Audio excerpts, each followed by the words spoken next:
Hello everyone, welcome to Duke 200 review. ಹಾಗೇನೆ ನಾನು Mysore KTM showroom ಅವ್ರಿಗೆ ಥ್ಯಾಂಕ್ಸ್ ಹೇಳ್ತೀನಿ ನನಗೆ ಈ ಗಾಡಿ ಕೊಟ್ಟಿದ್ದಕ್ಕೆ. ಹಾಗೆ ಕೂಡ ಸೌತ್ ಝೋನಲ್ಲಿ ಹೆಡ್ಗೂ ಕೂಡ ಥ್ಯಾಂಕ್ಸ್ ಹೇಳ್ತೀನಿ. ಅವ್ರ ಹೆಸರು ಲೋಕೇಶ್ ಅಂತ. Thank you Lokesh. ಈ ಗಾಡಿ ಬಂದು ಕಂಪ್ಲೀಟ್ಲಿ ನ್ಯೂ ಮಾಡಲು. ನಿಮಗೆ ಓಲ್ಡ್ ಡ್ಯೂಕ್ 390 ಡಿಸೈನ್ ಇತ್ತಲ್ಲ, ಆ ಡಿಸೈನ್ನೇ ಕ್ಯಾರಿ ಫಾರ್ವರ್ಡ್ ಮಾಡಿದ್ದಾನೆ ಡ್ಯೂಕ್ 200ಗೆ ವಿತ್ TFT ಸ್ಕ್ರೀನು. ಈ ಗಾಡಿನಲ್ಲಿ ನಿಮಗೆ 200cc ಇಂಜಿನ್ ಬರುತ್ತೆ. ಇದು 24 BHP ಮತ್ತೆ 19 Nm ಟಾರ್ಕ್ ಪ್ರೊಡ್ಯೂಸ್ ಮಾಡುತ್ತೆ. ಮತ್ತೆ KTM ಗಾಡಿಗಳಲ್ಲಿ ನಿಮಗೆ ತುಂಬಾ ವೆಯ್ಟ್ ರಿಡಕ್ಷನ್ ಮಾಡಿರ್ತಾನೆ. ವೆಯ್ಟ್ಲೆಸ್ ಗಾಡಿಗಳು ಮತ್ತೆ ಪವರ್ ಜಾಸ್ತಿ ಇರುತ್ತೆ. ಇದರ ವೆಯ್ಟ್ ಬಂದು 159 kg. ಇದು ತುಂಬಾ ಲೈಟ್ ವೆಯ್ಟ್. ನಿಮಗೆ ಗಾಡಿ ಓಡಿಸ್ಬೇಕಾದ್ರೂ ಕೂಡ ಫೀಲ್ ಆಗುತ್ತೆ. ಸಿಟಿ ಒಳಗಡೆ ಹಂಗೆ ಟ್ರಾಫಿಕ್ ಒಳಗಡೆ ನುಗ್ಗಾಡಿಸ್ಬಿಡ್ಬೋದು. ನನಗೆ KTM ಗಾಡಿಗಳು ತುಂಬಾ ಇಷ್ಟ. ಡೇ ಒನ್ ಇಂದನೂ ಇವ್ರದ್ದು 2012ರಲ್ಲಿ ಯಾವಾಗ ಲಾಂಚ್ ಆಯಿತು KTM, ಅವಾಗಿಂದನೂ ತುಂಬಾ ಇಷ್ಟ ಗಾಡಿಗಳಿದು. ಇನ್ಫ್ಯಾಕ್ಟ್ ನಾನು 2015 ಮಾಡಲು RC390 ಕೂಡ ಓನ್ ಮಾಡಿದ್ದೆ. ಆಮೇಲೆ ಈ ಗಾಡಿದು ಫ್ಯೂಯಲ್ ಟ್ಯಾಂಕ್ ಕೆಪಾಸಿಟಿ 13.5 ಲೀಟರು. 1 ಲೀಟರ್ಗೆ ನಿಮಗೆ 35 ಕಿಲೋಮೀಟರ್ ಮೈಲೇಜ್ ಕೊಡುತ್ತೆ. ರೈಡಿಂಗ್ ಪೊಸಿಷನ್ ತೋರಿಸ್ತೀನಿ ಬನ್ನಿ ಈಗ. ಸೊ ರೈಡಿಂಗ್ ಪೊಸಿಷನ್ ನೋಡೋದಾದ್ರೆ ನೀವು ತುಂಬಾ ಅಪ್ರೈಟ್ ಕುತ್ಕೋತೀರಾ. ಈ ತರ ಬೆಂಡ್ ಆಗು ಕುತ್ಕೊಳ್ಳಲ್ಲ. ಸೊ ಸ್ವಲ್ಪ ಬ್ಯಾಕಲ್ಲೂ ಕುತ್ಕೊಳ್ಳಲ್ಲ. ಸೊ ಅಪ್ರೈಟಲ್ಲಿ ಕುತ್ಕೋತೀರಾ. ಹ್ಯಾಂಡಲ್ ಪೊಸಿಷನ್ ಕೂಡ ಮೇಲ್ಗಡೆ ಇದೆ, ಕಂಫರ್ಟಬಲ್ ಆಗಿದೆ. ಮತ್ತೆ ನನ್ನ ಹೈಟ್ ಬಂದು 5'7". 5'7"ಗೆ ನಾನು ಕಂಪ್ಲೀಟ್ ಫ್ಲಾಟ್ ಫುಟ್ ಮಾಡ್ತಾ ಇದ್ದೀನಿ. ಆಮೇಲೆ ಇದರ ಸೀಟ್ ಹೈಟ್ ಬಂದು 822 mm ಇದೆ, 822 mm. ಸೊ 822 mm ಆದ್ರೂ 5'7" ಹೈಟ್ಗೆ ಯಾವುದೇ ರೀತಿ ಪ್ರಾಬ್ಲಮ್ ಇಲ್ಲ. 5'6", 5'5"ಗೆಲ್ಲ ಸ್ವಲ್ಪ ಫ್ಲಾಟ್ ಫುಟ್ ಆಗಲ್ಲ, ಟಿಪ್ ಟೋ ಮಾಡ್ಬೋದು. ಬಟ್ ಏನಿಲ್ಲ, ಪ್ರಾಬ್ಲಮ್ ಏನಿಲ್ಲ, ಓಡಿಸ್ಬೋದು. ಗಾಡಿ ಯಾವುದೇ ರೀತಿ ವೆಯ್ಟ್ ಇಲ್ಲ. ನೀವು ನೋಡ್ಬೋದು, ಹೆಂಗ್ ಬೇಕಾದ್ರೂ ಫ್ಲಿಕ್ ಮಾಡ್ಬೋದು ಗಾಡಿನ. ಇವರ ಹೈಟ್ ಬಂದು 5.5. ಸೊ ಇವರು ಟಿಪ್ ಟೋ ಮಾಡ್ತಾ ಇದ್ದಾರೆ, ಫುಲ್ ಫ್ಲಾಟ್ ಫುಟ್ ಆಗಲ್ಲ. ಬಟ್ ಏನು ಪ್ರಾಬ್ಲಮ್ ಇಲ್ಲ, ಆರಾಮಾಗಿ ಹ್ಯಾಂಡಲ್ ಮಾಡ್ಬೋದು. ಹ್ಯಾಂಡ್ಲಿಂಗಲ್ಲಿ ಯಾವುದೇ ರೀತಿ ಕಾಂಪ್ರಮೈಸ್ ಆಗಲ್ಲ. ಬನ್ನಿ, ಇನ್ನು ಮಿಕ್ಕಿದೆಲ್ಲ ಗಾಡಿ ವಾಕ್ ಅರೌಂಡ್ ರಿವ್ಯೂವಲ್ಲಿ ಎಕ್ಸ್ಪ್ಲೈನ್ ಮಾಡ್ತೀನಿ.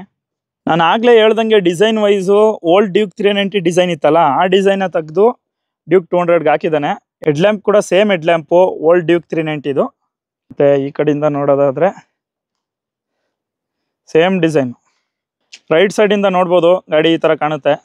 ಸೊ ಇಲ್ಲಿ ನಿಮಗೆ ಒಂದು KTM ಬ್ಯಾಡ್ಜ್ ಕೊಟ್ಟಿದ್ದಾನೆ. ಗ್ರ್ಯಾಬ್ ರೈಲು, ಆ ಕಡೆ ಈ ಕಡೆ 2 ಗ್ರ್ಯಾಬ್ ರೈಲು ಹಿಡ್ಕೊಂಡು ಕುತ್ಕೊಳ್ಳೋದಕ್ಕೆ. ಆಮೇಲೆ ಚಾಸಿಸ್ ನೋಡ್ಬೋದು, ಸ್ಪ್ಲಿಟ್ ಸ್ಟ್ರೆಲಿಸ್ ಫ್ರೇಮ್ ಚಾಸಿ ಅಂತ ಕರೀತಾರೆ ಇದನ್ನು. ಇಲ್ಲಿ ನಿಮಗೆ ಬೋಲ್ಟ್ಸ್ ಬರುತ್ತೆ. ಇದು 2 ಪಾರ್ಟ್ ಬರುತ್ತೆ ಚಾಸಿ, ಫ್ರಂಟೇ ಒಂದು ಬ್ಯಾಕೇ ಒಂದು. ನಿಮ್ಗೆ ಯಾವುದೇ ಪಾರ್ಟ್ಗೆ ಚಾಸಿ ಏನಾದ್ರು ಪ್ರಾಬ್ಲಮ್ ಬಂದರೆ ಫುಲ್ ಚಾಸಿ ರಿಪ್ಲೇಸ್ ಮಾಡಬೇಕಾಗಿಲ್ಲ. ನೀವು ಸಬ್ ಪಾರ್ಟು, ಈಗ ಹಿಂದ್ಗಡೆ ಚಾಸಿ ಪ್ರಾಬ್ಲಮ್ ಆದರೆ ಹಿಂದ್ಗಡೆ ರಿಪ್ಲೇಸ್ ಮಾಡ್ಬೋದು, ಮುಂದ್ಗಡೆ ಆದರೆ ಮುಂದ್ಗಡೆ ರಿಪ್ಲೇಸ್ ಮಾಡ್ಬೋದು. ಬ್ಯಾಕು ನಿಮಗೆ ಮಾನೋಶಾಕ್ ಸಸ್ಪೆನ್ಷನ್ ಕೊಟ್ಟಿದ್ದಾನೆ. ಇದು ಕೂಡ ನೀವು ಪ್ರೀಲೋಡಲ್ಲಿ ಅಡ್ಜಸ್ಟ್ ಮಾಡ್ಕೋಬೋದು ಬೇಕಾದರೆ. ಇಂಜಿನ್ ನೋಡ್ಬೋದು ನೀವು, 200cc liquid cooled 4 stroke engine. ಮತ್ತು ಇಲ್ಲೊಂದು ಡ್ಯೂಕ್ 200 ಅಂತ ಬ್ಯಾಡ್ಜಿಂಗ್ ಕೊಟ್ಟಿದ್ದಾನೆ. ಇದು radiator. Front to back 2 disc brake ಬರುತ್ತೆ, ABS ಬರುತ್ತೆ 2. ನೀವು ಬೇಕಾದ್ರೆ ರೇರ್ ABS ಆಫ್ ಮಾಡ್ಕೋಬೋದು ಸೂಪರ್ ಮೋಟೋ ಮೋಡ್ಗೆ ಹಾಕೊಂಡು ಅಲ್ಲಿ ಡಿಸ್ಪ್ಲೇನಲ್ಲಿ. MRF ಟೈರ್ ಕೊಟ್ಟಿದ್ದಾನೆ, 150/60 R17 ಬ್ಯಾಕಲ್ಲಿ. ಅದೇ ಫ್ರಂಟಲ್ಲಿ ಬಂದರೆ 110/70 R17. ಅಲಾಯ್ ವೀಲ್ ಡಿಸೈನ್ ನೋಡ್ಬೋದು ನೀವು. ಇದ್ರೊಳಗಡೆ ಇರೋ ವೆಯ್ಟ್ಸ್ ಎಲ್ಲ ತೆಗ್ದಿದ್ದಾನೆ. ಆಲ್ಮೋಸ್ಟು ಎಷ್ಟು ವೆಯ್ಟ್ಲೆಸ್ ಮಾಡ್ಬೋದು ಅಷ್ಟು ವೆಯ್ಟ್ಲೆಸ್ ಮಾಡಿದ್ದಾನೆ. ಇನ್ನು ಫ್ರಂಟ್ ಬಂದರೆ same WP apex suspension, same 6 pack LED headlight. ಇದು ಹೆಡ್ಲೈಟ್ ಥ್ರೋ ಚೆನ್ನಾಗಿದೆ. ಮತ್ತು 2 LED ಇಂಡಿಕೇಟರ್ಸು. ಫಸ್ಟ್ ಜನ್ರೇಷನ್ ಡ್ಯೂಕಿಂದನೂ KTM ಅವ್ರದ್ದು ಸೇಮ್ ಇಂಡಿಕೇಟರ್ಸು. ಇಂಡಿಕೇಟರ್ಸಲ್ಲಿ ಡಿಸೈನ್ ಚೇಂಜ್ ಮಾಡಿಲ್ಲ ಯಾವುದೇ ರೀತಿ, ಮಾಡಬೇಕಾಗೂ ಕೂಡ ಇಲ್ಲ. ಯಾಕೆಂದರೆ ಇದು ಇಂಡಿಕೇಟರ್ಸ್ ಸಖತ್ತಾಗಿದೆ. ಸೇಮ್ ಓಲ್ಡ್ ಮಿರರ್ಸು, ಇದರಲ್ಲಿ ನ್ಯೂ ಮಿರರ್ಸ್ ಬರಲ್ಲ. ಮತ್ತು ಇದರಲ್ಲಿ 6 ಗೇರ್ಸ್ ಬರುತ್ತೆ. ಅಲ್ಲೊಂದು ಸ್ಯಾರಿ ಗಾರ್ಡ್ ಕೂಡ ಕೊಟ್ಟಿದ್ದಾನೆ. ಟೈರ್ ಅಗರ್ ಕೊಟ್ಟಿದ್ದಾನೆ, ಡರ್ಟು ನಿಮಗೆ ಪಿಲಿಯನ್ಗೆ ಅಥವಾ ರೈಡರ್ಗೆ ಆರಬಾರ್ದು ಅಂತ. ಇಲ್ಲಿ ನಂಬರ್ ಪ್ಲೇಟ್ ಹೋಲ್ಡರ್ ಕೊಟ್ಟಿದ್ದಾನೆ. ಮತ್ತು ಇದೊಂದು ರಿಫ್ಲೆಕ್ಟರ್ ಕೊಟ್ಟಿದ್ದಾನೆ. ಬ್ಯಾಕ್ ಟೇಲ್ ಲೈಟ್ ಡಿಸೈನು ಕೂಡ 6 ಪ್ಯಾಕ್ LED. ಸೀಟ್ಸ್ ಅಷ್ಟೊಂದು ಸಾಫ್ಟು ಇಲ್ಲ, ಹಾರ್ಡು ಇಲ್ಲ. ಸೀಟ್ಸು ಸ್ವಲ್ಪ ಲಾಂಗ್ ಡಿಸ್ಟೆನ್ಸ್ ಟ್ರಾವೆಲ್ಗೆ ಕಷ್ಟ ಆಗ್ಬೋದು. ಅದು ನಿಮಗೆ ಎಲ್ಲ ಗಾಡಿನಲ್ಲೂ ಪ್ರಾಬ್ಲಮ್ ಬಿಡಿಯೋದು. ನೀವು ಯಾವ ಸ್ಪೋರ್ಟ್ಸ್ ಬೈಕು, ನೇಕೆಡ್ ಬೈಕು ಯಾವುದೇ ತೊಗೊಂಡ್ರು. ಇನ್ನು ಫ್ಯೂಯಲ್ ಟ್ಯಾಂಕ್ ಆವಾಗಲೇ ಹೇಳ್ದಂಗೆ 13.5 ಲೀಟರ್ ಕೆಪಾಸಿಟಿ. ಈಗ ಮೇನ್ ವಿಷಯಕ್ಕೆ ಬರ್ತೀನಿ. ಲೇಟೆಸ್ಟ್ ಡ್ಯೂಕ್ 200ಅಲ್ಲಿ ಅಪ್ಡೇಟೆಡ್ ಏನಂದರೆ ಇನ್ಫೋಟೈನ್ಮೆಂಟ್ ಸಿಸ್ಟಮ್ ಮತ್ತು ಸ್ವಿಚ್ ಗೇರು ಚೆನ್ನಾಗಿ ಅಪ್ಡೇಟ್ ಮಾಡಿಬಿಟ್ಟಿದ್ದಾನೆ ಹೊಸ ಗಾಡಿ ಡ್ಯೂಕ್ 200. ಇಲ್ಲಿ ನೀವು ಕಿಲ್ ಸ್ವಿಚ್ ಆನ್ ಮಾಡಿದಾಗ ಇಲ್ಲಿ ತೋರಿಸುತ್ತೆ ಕಿಲ್ ಸ್ವಿಚ್ ಪ್ರೆಸ್ಡ್ ಅಂತ. ಸೊ ಈಗ ಸೈಡ್ ಸ್ಟ್ಯಾಂಡ್ ಇಂಡಿಕೇಟರ್ ತೋರಿಸ್ತಾ ಇದೆ ಅಲ್ಲಿ, ಬಿಕಾಸ್ ಸೈಡ್ ಸ್ಟ್ಯಾಂಡ್ ಹಾಕಿದ್ದೀನಿ. ಈಗ ಸ್ವಿಚ್ ಗೇರ್ಗೆ ಬಂದರೆ ಇದು ಪಾಸಿಂಗ್ ಸ್ವಿಚ್ಚು, ಮತ್ತು ಇದು ಹಜಾರ್ಡ್ ಲ್ಯಾಂಪು ನೋಡ್ಬೋದು ನೀವು. 4 ಇಂಡಿಕೇಟರು ಆನ್ ಆಗುತ್ತೆ. ಈ 4 ಬಂದು TFT ಸ್ಕ್ರೀನ್ ಆಕ್ಸೆಸ್ ಮಾಡೋದಕ್ಕೆ. ಅದನ್ನು ಆಮೇಲೆ ಎಕ್ಸ್ಪ್ಲೈನ್ ಮಾಡ್ತೀನಿ. ಇದು ಇಂಡಿಕೇಟರ್ ಸ್ವಿಚ್ಚು. ಇಂಡಿಕೇಟರ್ ಸ್ವಿಚ್ಚು ಸಹ ಸ್ಮೂತಾಗಿದೆ. ಆರನ್ನು ಕೂಡ ಚೆನ್ನಾಗಿದೆ. ಇನ್ನು ಇದು ಇಂಜಿನ್ ಸ್ಟಾರ್ಟ್ ಮಾಡೋದು. TFT ಸ್ಕ್ರೀನಲ್ಲಿ ಬಂದರೆ ಇದು oil indicator, engine warning light, ABS light, ಮತ್ತು ಇಲ್ಲಿ ಗೇರ್ ಪೊಸಿಷನ್ ಇಂಡಿಕೇಟರು, ಇದು ಸ್ಪೀಡೋಮೀಟರು, ಇಲ್ಲಿ RPM ಮೀಟರ್ ಇದು, ಮತ್ತು ಇಲ್ಲಿ ಫ್ಯೂಯಲ್ ರೇಂಜ್ ತೋರಿಸುತ್ತೆ, ಇಲ್ಲಿ ಬ್ಯಾಟ್ರಿ ವೋಲ್ಟ್ಸ್ ತೋರಿಸುತ್ತೆ, ಇದು ಬಂದು ಆವ್ರೇಜ್ ಸ್ಪೀಡು, ಮತ್ತು ಇದು ಟ್ರಿಪ್ ಮೀಟರು. ಇಲ್ಲಿ ಒಂದು ಸ್ಮಾಲ್ ಕ್ಲಾಕ್ ಕೂಡ ಕೊಟ್ಟಿದ್ದಾನೆ. ಮತ್ತು ಇದರಲ್ಲಿ ಯಾವುದೇ ರೀತಿ ರೈಡಿಂಗ್ ಮೋಡ್ ಬರಲ್ಲ. ABS ನೀವು ಸ್ವಿಚ್ ಆಫ್ ಸ್ವಿಚ್ ಆನ್ ಮಾಡ್ಕೋಬೋದು, ರೇರ್ ಟೈರ್ಗೆ ಮಾತ್ರ. ಈ ಬಟನ್ ಪ್ರೆಸ್ ಮಾಡಿದ್ರೆ TFT ಸ್ಕ್ರೀನ್ನ ಆಕ್ಸೆಸ್ ಮಾಡ್ಬೋದು. ಈ ಮೋಟರ್ ಸೈಕಲ್ ಸೆಕ್ಷನ್ ಇದೆ, ಇದರಲ್ಲಿ ನೀವು ನಾನು ಆವಾಗಲೇ ಹೇಳ್ದಂಗೆ ABSನ ರೋಡು ಇಲ್ಲ ಸೂಪರ್ ಮೋಟೋ ಮಾಡ್ಕೋಬೋದು, ಅಂದರೆ ರೇರ್ ABS ಆಫ್ ಆಗುತ್ತೆ. ನೆಕ್ಸ್ಟು ನಿಮಗೆ ಬೈಕ್ ಇನ್ಫೋದಲ್ಲಿ cool and temperature, fuel range, battery, odo, service, next service ಯಾವಾಗ ಅಂತ ತೋರಿಸುತ್ತೆ. ಮತ್ತು ವಾರ್ನಿಂಗ್ಸು, ಇಲ್ಲೇನಾದರೂ ವಾರ್ನಿಂಗ್ಸ್ ಇದ್ದರೆ ಆ ವಾರ್ನಿಂಗ್ಸ್ ಕೂಡ ತೋರಿಸುತ್ತೆ. ಫ್ಯೂಯಲ್ ರಿಸರ್ವ್ಗೆ ಬಂದಿದೆ, ರೀಫ್ಯೂಯಲ್ ಮಾಡಿ ಅಂತ ತೋರಿಸ್ತಾ ಇದೆ ಸದ್ಯಕ್ಕೆ. ಇನ್ನು ಇದು ಟ್ರಿಪ್ ಮೀಟರ್ಸು, ಮಾಮೂಲಿ ಟ್ರಿಪ್ ಇನ್ಫೋ, ಎಷ್ಟು ಡಿಸ್ಟೆನ್ಸ್ ಓಡಿಸಿದ್ದೀರಾ, ಮತ್ತು ಟ್ರಿಪ್ ಟೈಮ್ ಏನು, ಮತ್ತು ಸ್ಪೀಡ್ ಏನು, ಆವ್ರೇಜ್ ಸ್ಪೀಡು ಅದು ತೋರಿಸುತ್ತೆ ಇಲ್ಲಿ. ಇನ್ನು ಇದು ಬಂದು ನ್ಯಾವಿಗೇಷನ್ನು ಮತ್ತು ಕನೆಕ್ಟಿವಿಟಿ. ನೀವು ಸಾಂಗ್ ಬೇಕಾದ್ರೆ ಕನೆಕ್ಟ್ ಮಾಡ್ಕೋಬೋದು, ಮೊಬೈಲ್ ಕನೆಕ್ಟ್ ಮಾಡಿಕೊಂಡು ನ್ಯಾವಿಗೇಷನ್ ಕೂಡ ಹಾಕೋಬೋದು. ಟ್ರಿಪ್ಪರ್ ನ್ಯಾವಿಗೇಷನ್ ಥರ ವರ್ಕ್ ಆಗುತ್ತೆ ಇದು. ಇದು ಫೇವ್ರೇಟ್ಸು, ನಿಮಗೆ ಬೈ ಡಿಫಾಲ್ಟು ಏನೇನು ತೋರಿಸ್ಬೇಕು ಅಂತ ಇಲ್ಲಿ ಸೆಲೆಕ್ಟ್ ಮಾಡ್ಕೋಬೋದು. ಇಲ್ಲಿ ನೋಡ್ಬೋದು ನೀವು ಫೇವ್ರೇಟ್ಸ್ 1, ಫೇವ್ರೇಟ್ಸ್ 2, ಫೇವ್ರೇಟ್ಸ್ 3 ಎಲ್ಲ ಇದೆ. ಇನ್ನು ಇದು ಕ್ವಿಕ್ ಸೆಲೆಕ್ಟರು, ನೀವು ಅಪ್ ಡೌನ್ ಬಟನ್ಗೆ ಏನು ನಿಮಗೆ ಬರಬೇಕು, ಬೈಕ್ ಇನ್ಫೋ ಬರಬೇಕಾ ಇಲ್ಲ ನ್ಯಾವಿಗೇಷನ್ ಬರಬೇಕಾ, ಅದು ಬೇಕಾದ್ರೆ ಸೆಟ್ ಮಾಡ್ಕೋಬೋದು ಅಪ್ ಡೌನ್ ಬಟನ್ಗೆ. ಇನ್ನು ಕನೆಕ್ಟಿವಿಟಿ, ನಾನು ಆವಾಗಲೇ ಹೇಳ್ದಂಗೆ ಮೊಬೈಲ್ ಕನೆಕ್ಟಿವಿಟಿಗೆ ಇಲ್ಲಿ ಬಂದು ಬ್ಲೂಟೂತ್ ಕನೆಕ್ಟ್ ಮಾಡಿಕೊಂಡ್ರೆ ಟ್ರಿಪ್ಪರ್ ನ್ಯಾವಿಗೇಷನ್ನು, ಸಾಂಗು ಎಲ್ಲ ಇಲ್ಲೇ ಕಂಟ್ರೋಲ್ಸ್ ಮಾಡ್ಕೋಬೋದು. 1000 ಕಿಲೋಮೀಟರ್ಸ್ ಸರ್ವಿಸಲ್ಲಿ ಎನೇಬಲ್ ಮಾಡಿಕೊಡ್ತಾರೆ ಶಿಫ್ಟ್ ಲೈಟು. ಇನ್ನು ಕ್ಲಾಕ್ ಆನ್ ಡೇಟು, ಸೊ ನೀವು ಕ್ಲಾಕ್ ಆನ್ ಡೇಟ್ ರೀಸೆಟ್ ಮಾಡ್ಕೋಬೋದು ಅಲ್ಲಿ. ಯೂನಿಟ್ಸು, ನಿಮಗೆ ಡಿಸ್ಟೆನ್ಸು ಕಿಲೋಮೀಟ್ರಲ್ಲಿ ತೋರಿಸ್ಬೇಕಾ ಮೈಲ್ಸ್ ಪರ್ ಅವರಲ್ಲಿ ತೋರಿಸ್ಬೇಕಾ, ಅದನ್ನು ನೀವು ಇಲ್ಲಿ ಸೆಟ್ ಮಾಡ್ಕೋಬೋದು. ನೋಡಿ ಇಲ್ಲಿ ಮೈಲ್ಸಲ್ಲಿ ಬೇಕಾ ಕಿಲೋಮೀಟರ್ಸ್ ಬೇಕಾ ಸೆಟ್ ಮಾಡ್ಕೋಬೋದು. ಇನ್ನು ಟೆಂಪ್ರೇಚರು ಕೂಡ ಯಾವ ಯೂನಿಟ್ ಬೇಕೋ ಅದನ್ನು ಚೇಂಜ್ ಮಾಡ್ಕೋಬೋದು.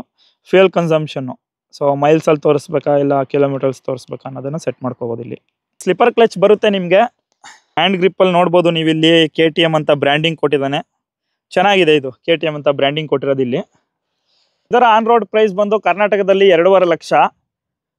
2.5 ಲಕ್ಷಕ್ಕೆ ತುಂಬ ಒಳ್ಳೆ ಪ್ಯಾಕೇಜ್ ಅಂತ ಹೇಳ್ಬೋದು. ಇನ್ನು ಎಕ್ಸಾಸ್ಟ್ ಬಗ್ಗೆ ನೋಡಿದ್ರೆ ಡ್ಯೂಕ್ 200ಗೆ ಮೊದಲಿಂದನೂ ಬರ್ತಾ ಇರೋದೇ ಅಂಡರ್ಬೆಲ್ಲಿ ಎಕ್ಸಾಸ್ಟು. ಅಂಡರ್ಬೆಲ್ಲಿ ಎಕ್ಸಾಸ್ಟೇ ಇದಕ್ಕೆ ಚೆನ್ನಾಗಿ ಕಾಣೋದು. ಸೊ ಇದಿಷ್ಟು ಡ್ಯೂಕ್ 200 ಬಗ್ಗೆ ವಾಕ್ ಅರೌಂಡ್ ರಿವ್ಯೂ. ಮಿಕ್ಕಿದೇನಿದ್ರು ಗಾಡಿ ಓಡಿಸ್ತಾ ನೋಡೋಣ ಬನ್ನಿ. ಸೊ ಫಸ್ಟು ನನಗೆ ಗಾಡಿ ಮೇಲೆ ಕುತ್ಕೊಂಡ ತಕ್ಷಣ ತುಂಬ ಕಾಂಪ್ಯಾಕ್ಟ್ನೆಸ್ ಫೀಲ್ ಆಗ್ತಿದೆ. ಒಳ್ಳೆ ಫುಲ್ಲು ಒಂಥರ ಕ್ಯೂಟಾಗಿ ಕಾಂಪ್ಯಾಕ್ಟ್ ಆಗಿದೆ ಗಾಡಿ, ಸಖತ್ತಾಗಿದೆ ಒಂಥರ. ಬನ್ನಿ ಹೋಗೋಣ ಈಗ.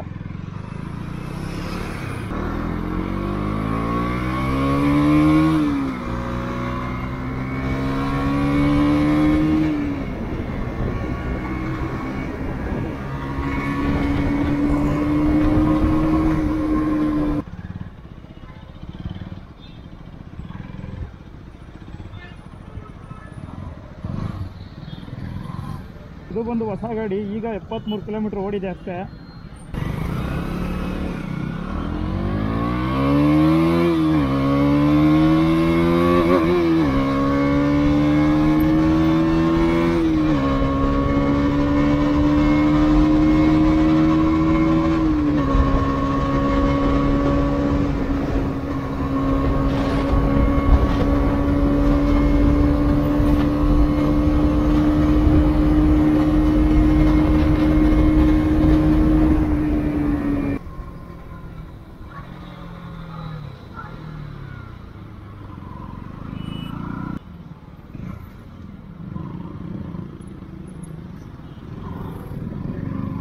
ಸಿಟಿ ಒಳಗಡೆ ಕಿಂಗು ಅಂತ ಹೇಳ್ಬೋದು. ಇದು ವೆಯ್ಟ್ಲೆಸ್ ಫುಲ್ಲು ಸ್ಟೆಪ್ಸ್ ಆಡ್ಬೋದು ಸಿಟಿ ಒಳಗಡೆ.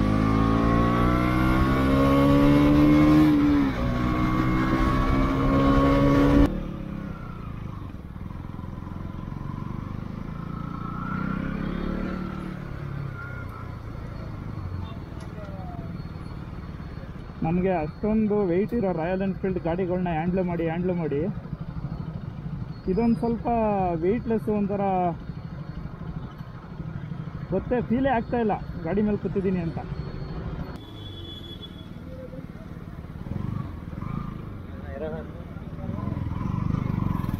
ನೋಡಿ ನೀವು ದಿವಸ ಆಡ್ಬೋದಾದ ಈ ಗಾಡಿನ.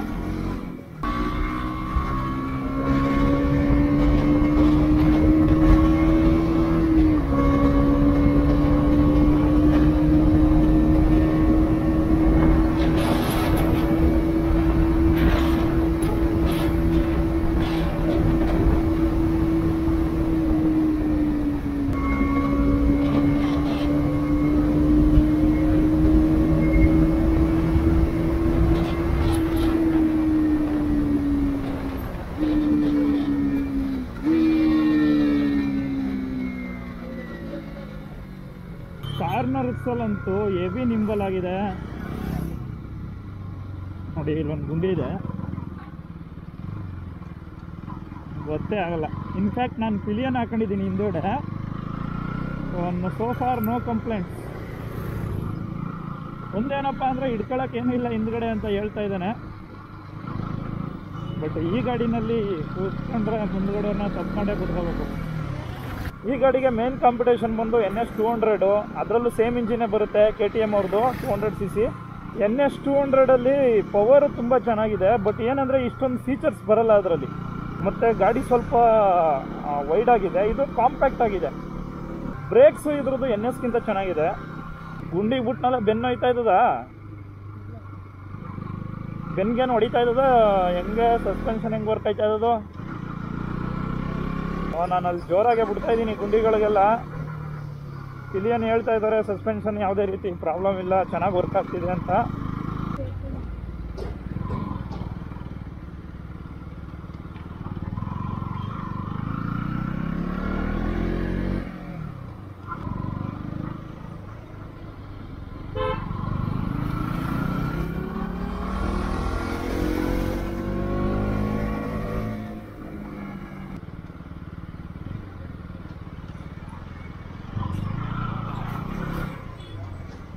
ಇಲ್ಲಿ ಲೆಫ್ಟಲ್ಲಿ ಸ್ವಲ್ಪ ಬ್ಯಾಡ್ ರೋಡ್ ಆಗಿದೆ, ಬನ್ನಿ ಇಲ್ಲಿ ಬ್ಯಾಡ್ ರೋಡಲ್ಲಿ ಬಿಟ್ಟು ನೋಡೋಣ ಗಾಡಿ ಯಾವ ಥರ ಹೋಗುತ್ತೆ ಅಂತ.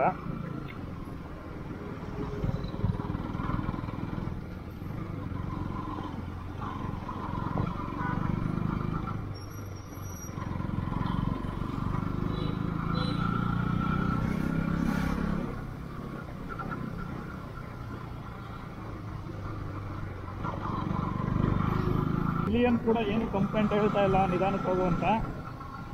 ಅಲ್ಲಿ ತುಂಬ ಬ್ಯಾಡ್ ರೋಡ್ ಇತ್ತು, ಸಸ್ಪೆನ್ಷನ್ ಅಂತೂ ಚೆನ್ನಾಗಿ ಹ್ಯಾಂಡಲ್ ಮಾಡ್ತಿದೆ.